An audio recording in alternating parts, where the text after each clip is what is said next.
Okay, here's a great tip for you. Pick yourself up one of these non-contact voltage testers. The one I have is made by Klein Tools. There's a few other different brands you can get, Fluke. What it does is you turn it on and you see it's green.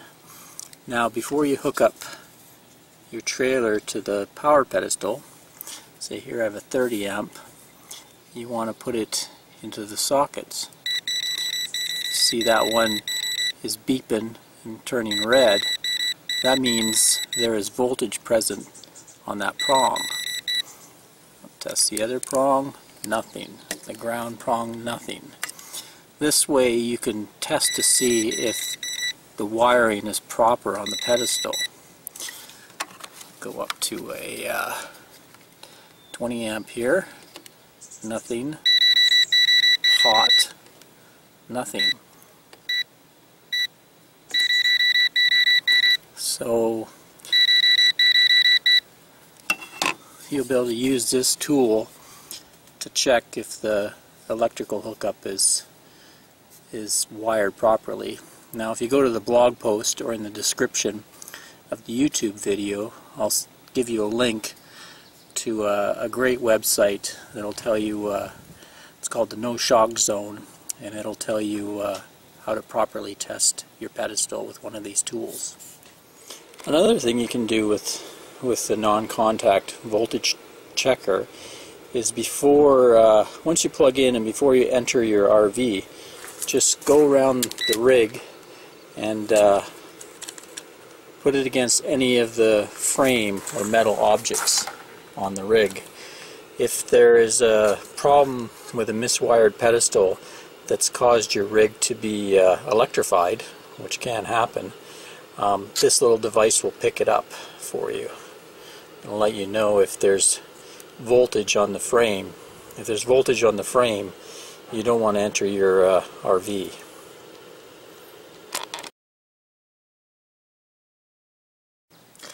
Another electrical tip I have for you is get yourself a decent quality multimeter. There's a lot of voltages in the RV, and having a good multimeter will really help you troubleshoot problems, and it's great for testing the electrical pedestal before you hook up. You can test your 12-volt circuits, your battery. Also it's going to be great for checking bulbs. You know, you have a nice ohms mode here. You can check and see if the bulb is proper, fuses, just all kinds of things. So I'd recommend every RVer have a good multimeter with them. Now this is a Fluke one that's a little expensive, but you can get a decent multimeter for around $30. What I'd advise looking for is one that auto ranges.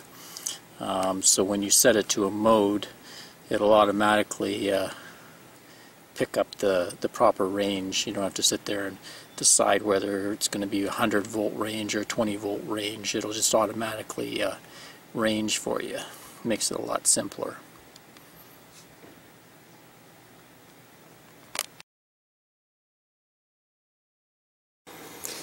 This tip is a safety tip. I like to have one of these little step ladders and carry it along with me, and I usually just throw it in the back of the truck. It's just a 3 steps step ladder, and it's handy around the rig if I need to get up and do anything high up on the rig, but mainly I keep it for emergency purposes in case there's a fire. So on my rig, this window up here is in our bedroom.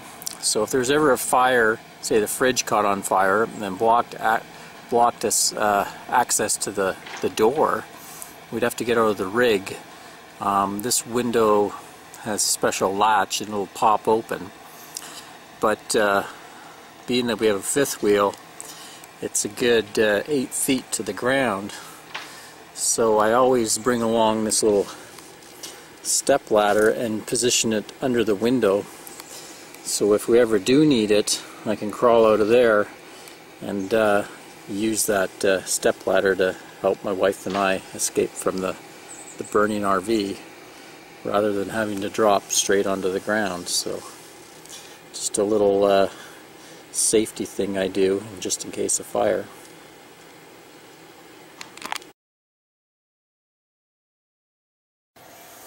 The next tip I have for you is pick yourself up a clear elbow for your sewer line, so you can see what's coming out. This can be handy when you're dumping, and you can see if you're getting too much toilet paper in there.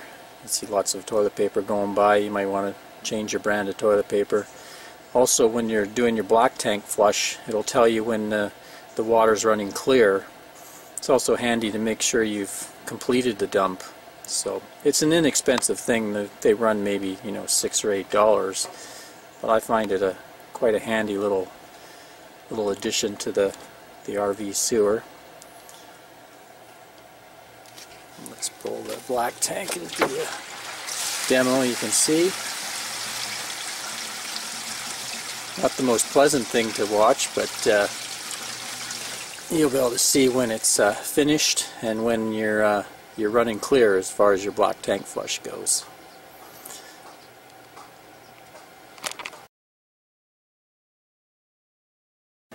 Speaking of sewer dumps, one thing I've done with all my sewer handles is got rid of the black plastic handle that came with the rig and bought these aluminum handles.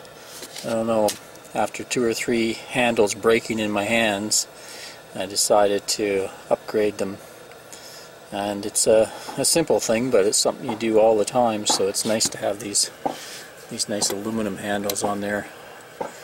They're easy to replace. They just screw right in where the black factory ones come.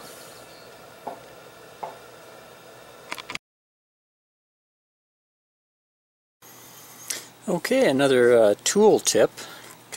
Carry with you a good quality cordless drill. This one's a Craftsman 19.2 volts, so it's got lots of torque. And then pick yourself up one of these sockets. It's the right size for your rear stabilizer jacks. If you don't have power jacks, it can save a lot of cranking when you go to set up or get ready to leave the campsite. You use this in the chuck of your cordless drill, and you can raise and lower the jacks a lot quicker without too much effort. So I'll give you a demo. Okay, we'll give you a little demo here.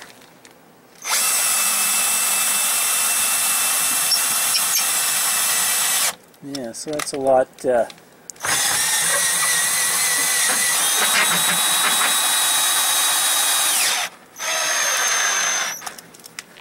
lot easier than cranking with the manual wrench.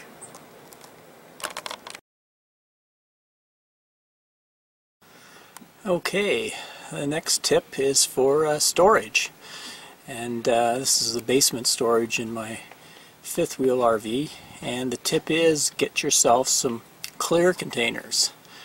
There's no point getting containers that are solid when you can buy the same type of container that's clear. The advantage of the clear container is you can quickly see what's in it. And we've gone in our RV and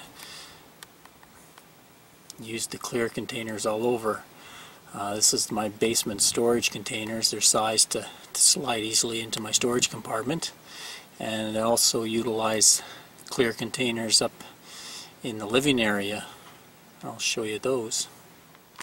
Okay, I'll just show you some organizing bins on the inside. You can see we just get small see-through bins, organizing some of our wiring for our tech stuff.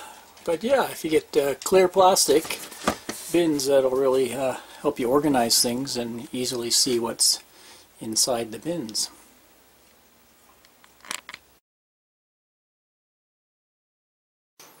Here's a little tip for you folks who go RVing up in the mountains.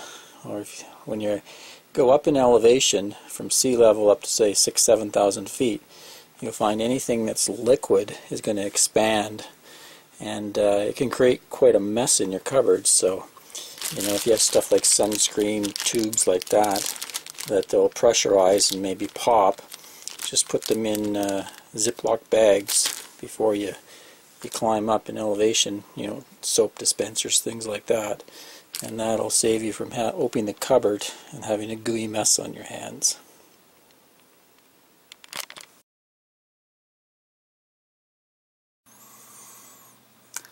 The next tip is for your slide out seal. When the room is extended like it is now, there's a seal behind the wood paneling up there all around that has a rubber seal. Seals the slide. So what I like to do with that seal is put a little baby powder on it. That way it keeps the seal from sticking to the wall.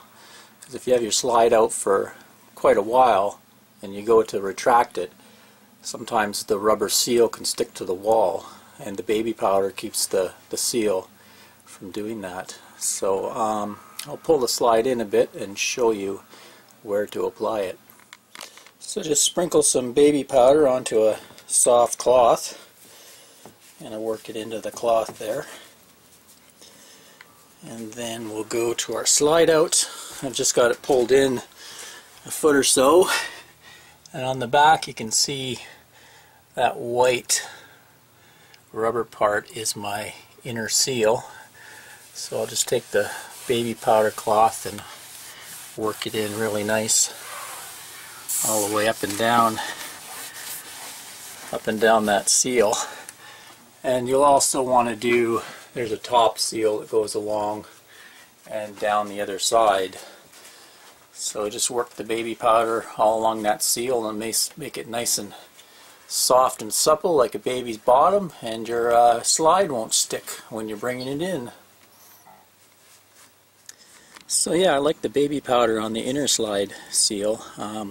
For the outer slide seal, which gets a lot more weather and sun, I like to use this stuff from Protectol called Slide Out Rubber Seal Treatment, and it has you know, UV protection, it's anti-static, and also repels water. It comes in kind of a can that's like shaving foam. So you just spray it on a cloth like that, and then on your seals you just apply it like so. I like to get on the inside as well and the outside, and you just go along the sides, top and bottom. You want to get the outside seals as well, do all them, and any of the rubber seals, spray some of that foam on. That makes the rubber really nice and supple, slippery, and it'll help your seals last a lot longer. So those are my slide seal tips. Okay, this tip is for all you fifth wheel owners out there. If you ever want to run your trailer's running lights without hooking up to your truck, just place a fuse between the top two pins. You can see here's the keyed area, and then the top two pins, that's your 12-volt power and your running lights. And what that'll do is it'll run the running lights off your RV's battery. So you can see there my running lights are on, and they're all lit up now by doing that. So if you ever seen a trailer all lit up without the truck being hooked up, that's how they're doing it. If you've got all incandescent bulbs, you're going to draw quite a bit of current. You're probably going to maybe need a 10 amp fuse, and you'll drain your battery quite quickly. I've switched all my lamps to LED, which draw 5 to 7 times less current, so I could run them a lot longer. There has been times when I've actually done this. It's a good way to check all your lamps without having to pull the truck over and hook it all up. But one time I was boondocking in an area where a lot of drunk people were driving their ATVs and dune buggies around, and I was a little nervous at night, so I did this to light up my trailers so they wouldn't run into it. So that's a neat little trick.